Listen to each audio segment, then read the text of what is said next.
Hello, everyone, and welcome to another episode of the Liverpool Connection podcast. It's been a while. If you don't know, I'm Glenn. I'm joined with Chris tonight, and this is going to be a new episode, and it's going to be all about childhood heroes. I got this idea actually from my son, who's 7. Just seeing him the way he is with Mo Salah, and just how much he absolutely adores him. It gave me the idea I want to try and speak to a couple of different people. So for the next 6 Sundays, these episodes are going to be out every single Sunday. And we are going to be talking today with my mate about Robbie Fowler. So firstly, how are you, mate? I'm doing good. Doing good, Man. Glenn. Good to see you. It's been a minute. It has, mate, it has. We'll get straight into it. You're a young lad from Ireland. When did you sort of first get into the Reds, football? How did it go for you? The Reds football was, well, look, I'm 1980s kid, so kind of, Liverpool at their peak. All my mates were following Liverpool. Obviously, there was a big kind of Irish contingent as well, knocking around Liverpool. We were talking about it earlier: Ronnie Whelan, Ray Houghton, Steve Staunton, John Aldridge, all these type of lads. They all pulled on the green jersey, and it just kind of felt Liverpool always felt the right sort of fit. And they were winning everything back then as well. So, when you're a young fella, you're kind of jumping on. It was easy to jump on the bandwagon. Yeah. So what was your first real memory of Liverpool itself? And can you remember what your first game was, whether it be on the telly or anything like that? I think the game that really sort of there's a couple of games that really cemented me as a Liverpool fan, we'll say. The kind of first memory I have was the FA Cup final. I think it was, did Aldridge score? Maybe it was Rush. Yeah. Rush or Aldridge. I always get them mixed up, the two moustaches. Yeah. But that was kind of, that was 89. I think that was it, kind of. And it was probably that same season then. I remember my dad putting me to bed after Michael Thomas scored. And I was crying my heart out. And when you take it that badly, and your dad is trying to come up with all sorts of reasons to why you shouldn't be that upset over a football game, that kind of from then on in, there's no going back. I did have a little bit of a wobble in the 90s where I thought I wanted to be an Arsenal fan for a little bit. I loved Ian Wright. Thought Ian Wright was class, and there was a little bit of a wobble there. And I remember for a couple of weeks in my head I was I'm an Arsenal fan, but I turn on the teletext, and the first game I'd look for was Liverpool. Yeah. So it was never going to work out. And as I say, the teletext, I don't really know if we can really describe the teletext, can we? CFAX. The CFAX, yeah. So it's funny actually, because of all the people that we've got lined up, I had to ask everyone who their childhood hero was, and the only person that I didn't ask was you, because I knew how much you absolutely adore Robbie Fowler. So what was it? When was it? Can you remember just sort of seeing him for the first time and just falling in love as a kid? Yeah, obviously he made his debut for Liverpool back in, what was it, 93, I think it was. I was 13 years old. We hadn't very many games, especially where we didn't have kind of, I think it was satellite TV back then. But we didn't have, so we only had the Irish station. So we had very little games that we could actually look at in Ireland.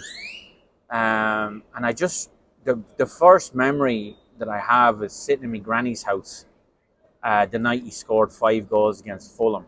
Yeah. And just sitting there going, oh man, who's this fella? It's sorry, I was just going to say, it is quite funny because a lot of our either younger fans or people that have just sort of got involved with watching the Reds recently won't really remember. We sort of joking about the CFAX then of how we sort of knew scores even, but even back then there might only be one game on, and it would just be highlights. It would just be highlights on Match of the Day and stuff. So yeah, we didn't one game on a Saturday. One game on a Saturday on RTE. Now, and that probably goes back to your first question: why Liverpool? Liverpool were obviously popular, so a lot of the times that one game on a Saturday was Liverpool. Yeah. But yeah, I remember listening to the radio that night. He scored 5 goals, and I was like, "Oh Jesus, who's this fella?" and going to school with the lad, walking to school the next morning, we were all kind of talking about, Robbie Fowler. And then it just kind of grew from there. And then obviously you see the highlights. And I think that I'm fairly sure that was a weeknight game. And then at the weekend we got to see the highlights and I got to see the goals. And to be, if I'm honest now, I had to rewatch the goals today because I couldn't remember them. But looking at them today, I was like, if there was ever 5 goals that really kind of summed him up, it was really he started as he meant to go on. You know, there was a couple of tap-ins, a header, a real nice goal that he ran through for his 5th. He just had that character. And then as a kid, I really liked the kind of character, the cheekiness that he had. And I just remember with the lads always, being out in the green playing football, and there was always a big fucking fight on who was going to be who. Who was going to be Robbie Fowler. Yeah, and I used to be, I think I was always wanting to be him. You Razor Ruddock. Yeah, we had one Razor Ruddock, all right, P.D. Ennis. Yeah. No, but, it's funny, isn't it? Because, like, you look at, I say before, like, you look at that period, and when he came in, obviously, it was during the just near the end of Souness, and he was sort of coming in, and obviously McManaman as well, and he was just a lad, wasn't he? He was just like a local lad. He was just a little scally, and everyone could relate to him, whether you were from whether you're from Liverpool, whether you're from different parts of the country or Ireland or wherever. You could just relate to him straight away, couldn't you? Yeah, I think that was a big attraction too. That he was a local lad, even though he was an Everton fan growing up. He was a local lad. I was an impressionable, I suppose, 13-year-old back then as well when we was breaking on the scene. So you, in your own kind of little 13-year-old head too, you're playing football and you're kind of always had that hope, that trials or whatever, you'd be trials for the county team or whatever. Like, I was never that good, but it kind of gave you a little bit of hope that a young fella from Liverpool could go on and play for Liverpool. It kind of gave you that little bit of hope and that little bit of push, but obviously never good enough. But we all thought that when we were kids. But relatable though, as you say, real 100%. Relatable, real relatable fella. And I just remember his interviews, after games and stuff like that, and you could just tell like he just loved playing for Liverpool. Can you remember like a first kit you might have had of his, or anything like posters or anything? So like funny story on that actually. I bought that the green, white and the 3 Carlsberg stripes, or the 3 black Adidas stripes, Carlsberg, that one. I actually bought that one when I was a kid, and I saved up a few quid. I used to go working with my father down in the stables at the weekends, and he'd give me a few bob, and I saved up, and I think back then it was like 30 or 35 pounds. That right now gets you the badge on the side. Or something like that, and I saved up, and I didn't come from, I came from a fairly modest sort of household, and I remember bringing the jersey back. I went to Lifestyle and bought the jersey, brought it home, and my dad saw it on me and went fucking berserk. Did you? Spent £30 on a t-shirt, and he drove me back into Newbridge, and I had to bring it back. Did you? Did you have Fowler on it? There was Fowler. There was Fowler on the back. There was the patches. There was fucking lovely shirt, and I had to bring it back, and I was fucking devastated. And I remember I told my wife that story actually. Yeah. And for Father's Day a few years ago, she went and bought me. that shirt. Oh, yeah, so it doesn't. So couldn't get the Fowler on the back of it because it was too expensive. But I have that shirt. But yeah, so I'm waiting on Robbie. If you're looking at this, I'm waiting on you to come out to Austin here so you can sign it for me. No, that's brilliant. I think one of my first sort of shirts, I might have been a hand-me-down from my cousin Tommy, to be fair, was a Fowler. I think it was 23. Yeah, 23. Fowler 23 shirt was one of my. I was really, really young. But yeah, moving on then. If we're looking at now, he's in the team and he's playing every week. I think during that period of like 95, 96, there's probably maybe Alan Shearer. There's not really a better player or a better goal scorer in the league than him during that that time, is there? There probably was better players, Yeah. but there wasn't. I still can't think of a better finisher that played in the Premier League. Just the way you'd like actually. I mean, I've not seen him like every week. Obviously, what it is now, like the coverage, but every time he would strike a ball, just the actual technique that he'd strike it with. But that's what he could So do. clean, wasn't it? That's what he could do. He could do those. Like there's a goal. Like if you ask me now, what one goal stands out for Fowler? What is the goal that I got? Robbie Fowler. It's the one against Villa at Anfield down the cop end where he kind of Cruyff turned Staunton. Oh, it's a belter. Staunton was just stuck in the mud. Just sent him to the paper, didn't he? And rocketed with the left foot top corner. He had that in him, but he also like the amount of tap-ins. Not tap-ins. You know, but you have to be there, like in the box. He was just, as far as goal poachers and finishers went, I still don't think I've, in my lifetime, seen a better one. I just thought he was gifted when it comes to scoring goals. in that time as well, the amount of goals that he did score. And you got to think, like, Liverpool were a really attacking team back then.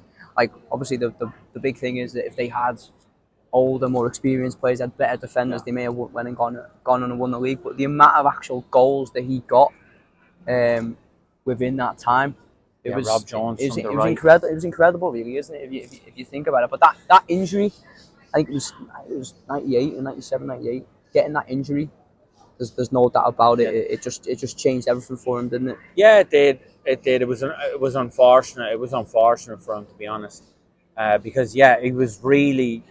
It was weird that he never. I felt like he should have got more England goals. I think how many England goals? He only got 7. Yeah. So here's one for you as well.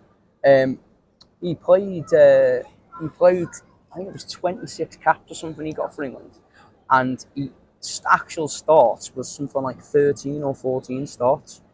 Which, by the way, if anyone that's been watching our podcast and over the months and weeks, it could definitely be made up that, but I'm sure today that I'm sure, I mean, but it wasn't many basically. I mean, to be fair, if you're going to say the amount of quality strikers that was knocking about mid-90s, Alan Shearer, Terry Sheringham, Andy Cole, Ian Wright, Tizier, Ian Wright. I mean, there was a lot of quality, but to think that there's someone, imagine that now, imagine him around now, like. Oh, I was saying it. I was saying it earlier. The amount of caps and you'd get. I don't even think about the amount of caps he'd get. The amount of goals he would score in that club team is absolutely off the charts. Yeah. Now you could challenge the thing. Would he get into a club team, and did he have enough outside of that? That's a different discussion. We can save that for a different day. But as far as a team creating chances with him in it, he'd score 40 goals a season. There's no doubt about it. It's so different now, isn't it, as well? Like the way teams play, like back then it was 4-4-2. Yeah. It was 4-4-2, and it was a lot more direct. Like we played a little bit 3 at the back though. With 2 wingers as well. We did with during the Evans time, but typically most teams, the national teams, was 4-4-2, wasn't it? Yeah. Here's one for you. Is there a player that you could, like, for anyone that obviously didn't see Fowler, is there anyone that you could, and I'll throw this on you to be fair, but is there anyone now that would be a similar ilk? So I'm going to say something weird, and I'm going to have to explain what I'm going to say here, and don't laugh. Strapped in here, folks. This could be anything. Haaland. Yeah, I know what you mean. So obviously, Haaland is 6 foot odd. Yeah. Big, strong, powerful runner. That's not Fowler. Fowler is 5 foot nothing. Yeah. Well, he was probably a bit bigger than 5 foot nothing, but he wasn't tall. Yeah. And he wasn't a big, powerful, quick sort of a fella. But I watched an interview. With Haaland the other day, and he was talking about before he signed for City, watching City, and him seeing all these chances, balls going across the box with nobody in there to put them in, and he really focused on that this year to be in those positions between the goal posts, 10 yards out, score the goal. I think in that respect, I think him and Fowler were very, very similar. Yeah. When you look at the majority of Fowler's goals, they kind of came in from those sort of spaces in between the posts. It's hard. It is genuinely a hard one, and obviously I've been a bit of a shout and just threw it on you, and I actually had a bit of think about it, and I was thinking, because I was sort of thinking in that mould, Yeah. Like Holland's got a lot more to his game, I think. Yeah, yeah, I think no, we can all, I obviously, think we yeah, can all agree on that. there's But no. I think like I was thinking sort of an Aguero, just that sort of type as well, where Aguero was just absolutely deadly inside the Yeah, box. Like, yeah, you know what I mean? He was absolutely deadly. He obviously wasn't left-footed, and Fowler had an unbelievably sweet left foot. And by the way, if anyone's watching this and they can think of a better comparison, I've just literally thought about it today and threw it on my mate here. But okay, moving on then. Or slate me for saying Yeah, Haaland. yeah. No, I can sort of see where you're going with it though. Moving on to the sort of going back on the injury. Really, it was sort of unfortunate. Obviously, it was unfortunate, but the fact that then Michael Owen sort of came after him Yeah, was sort of like, right now we have like a new golden boy, and then sort of as Fowler come back, there's no doubt about it. He wasn't the same player after that injury. Like he really did.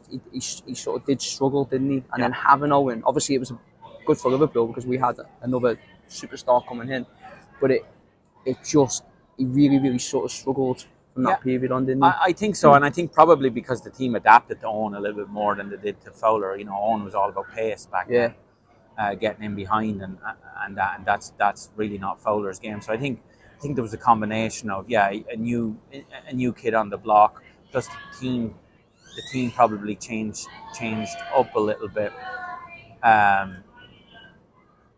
Changed up a little bit how they played, and probably didn't play really to Fowler's strengths. And then you're probably never the same after an injury like that anyway. So, it's really unfortunate that it kind of not petered out for him, but he definitely wasn't the same. Yeah. So we go on to the treble season. There's no doubt about it. Obviously, it doesn't play as much in the league. It's a little bit more Owen and Heskey, big man, little guy. Yeah. But obviously, massively contributes in the finals of 2001. He scored. That goal against Birmingham was just ridiculous, wasn't it? Yeah. You remember much of the treble season? I do. I do and I don't actually. Fucking drunk. Yeah. From us, I was after turning 20, so don't remember much of those years. But yeah, I think he scored then, and he scored against Alaves as well, didn't he? So he's the type of player that you'd love for those type of occasions, because even not at his best, he gets a chance. Like even now, I'd say if he got a chance, half a chance, there's a good chance he's scoring. Yeah. So, but the treble season was unbelievable. It was a good team as well. Yeah, it was. I mean, to think that we had four. I mean, it was a different time then, but to think we had Owen, Heskey, Fowler, and then Jori Litmanen as well. Like that four, like they were all. I mean, obviously Owen was all about pace. Yeah. Probably the one of the best players in the world at the time. Heskey was an absolute beast. You had your Fowler being great in the box, and Jori Litmanen was brilliant as well. It was just a great four that we sort of had, but. He moves on to Leeds. What can you remember about him? I remember. I can tell you exactly where I was. It's like one of those moments. Like Like it was tragic. I was sitting in the Hokey Pokey in Newbridge, eating a club sandwich. Wow, that is specific. Yeah, no, I was three bites in. And, no, I remember it, and I was devastated. I really was. There's been a lot of players that have come and go that I've really liked, with Liverpool. But none left me as sad as the day Fowler left. And it's weird as well, isn't it? Like you're saying before. I mean, this is 2003, I think Sal Fowler was, or maybe 2002, 2003. But like even sort of like now, obviously with social media and things, like we'll know stuff days in advance, weeks in advance, or whatever. Like back then. You may have. I don't even know if Sky Sports News was even sort of going back. I don't think it was, but it wasn't really like when players left back then. You would find out on from the like radio, seat backs, the radio, or on the back of a paper. Yeah. So it would sort of be that way. So like, can you remember actually finding out? Was somebody text you? It was the radio. It came on oh, the it was radio. yeah. Came on the Oh, radio. wow. I was sitting there. I was sitting in Did you the- finish it? No, I didn't even eat it. I was Oh, sick. wow. I was absolutely sick to my stomach. And just came on the radio. Today FM Sports News. Yeah. And I was just devastated. It was like just my hero. No, Just the one player I absolutely loved was just gone. yeah, I remember. And, I remember myself as well. It kind of turned me a little bit against Julia for a Did he? long Yeah, time. yeah. I know there was And a bit of that, Tomo wasn't it? as And well, Thompson, yeah, because because it was between. yeah, It was kind of. I think there was a little bit of a between them. between I them think two. you don't know whether that was made a bit more than what it was at the time. You don't know, but that's what the rumor was, wasn't it? Him and Thompson had this big fight, and he wasn't sort of thinging. But it's weird you say before about like where you were, 'cause I remember exactly where I was in my nan's house, and my mum just like was like, my mum doesn't really like football at all. Just came over to me and was like, Robbie Fowler's leaving Liverpool, and I was like, I was just same as you, like I know exactly. I can remember that image itself. It's so crazy, but he comes back. Yeah, great. He comes back. What were you like? I was absolutely delighted. I don't think Liverpool have ever made a signing that excited me more. Really? I was just happy. Just because it was your hero. I was just happy to see him back, and I kind of felt that he'd get the farewell that he kind of deserved from the Liverpool fans, and actually got to see him play, which was cool, live at Anfield. So that was class. But yeah, Benitez just bringing him back. I remember him signing, and he said something along the lines of like, I literally would have signed for Liverpool for free. Yeah. Like I felt like a kid on Christmas Day. And it was actually, I went to that one when he came. It was first game back. It was against Birmingham, and it was 0-0. It was an absolutely shocking game, but he scored an overhead kick. Yeah. In the it was like 92nd minute, but it got ruled offside. And I remember. It was just remember being like, oh my god, like what that would have been like. But that was him though, wasn't it? Yeah. 6 yards out. Yeah. He's a player that I've loved him forever. Fucking, like the goal. I remember the Newcastle 4-3 game. I think he got a couple of goals that night. League Cup final, UEFA Cup final, just all those great goals. Isn't it weird to think of like what he actually won for Liverpool, because he didn't win like. I mean, there's always other players that haven't won anything for Liverpool or not much anything at all. But he didn't really, considering he was there a while, like a long time. He didn't really win that much, did he? Really? Yeah, what did he win? He won a couple of League Cups, an FA Cup, UEFA Cup, Super Cup. Yeah. That's it, isn't it? Yeah. Yeah, definitely no league. He had runners up in the Champions League. Would have been nice if we could have got him a Champions League medal. He was part of that squad, wasn't he? I know. Yeah, he was. But all right, as we get to wrap it up, we'll end with the last thing. Is there a moment? Is there a thing that just sort of sticks out as like your favourite moment, or the thing that you think about of Robbie Fowler? It might be you choking on your club sandwich when he left, or what is it? No, I think there's a few really. There's a couple of goals. I think there's a couple of goals that stick out. The Newcastle game was a brilliant game. That was a great night. I love that goal that he scored against Villa. Really remember that. But the celebration as well, when he got down. We didn't even speak about that. Yeah, he's had some great ones. Yeah, to be fair. got down on the remember line. the one? Remember the one when he was at Man City actually, and he was playing against United, and he'd always give. It's like he went like, I'm leaving Liverpool. I'm just going to play for like everyone that hates United. He's gone to Leeds, and then he's gone to City.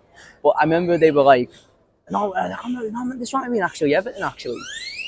I know he was giving it the big one. He was giving the 5 to United, but then Everton they were all giving him the smackhead, and all that. So when he scored the goal and he scored with his head, he's doing all this. Hey.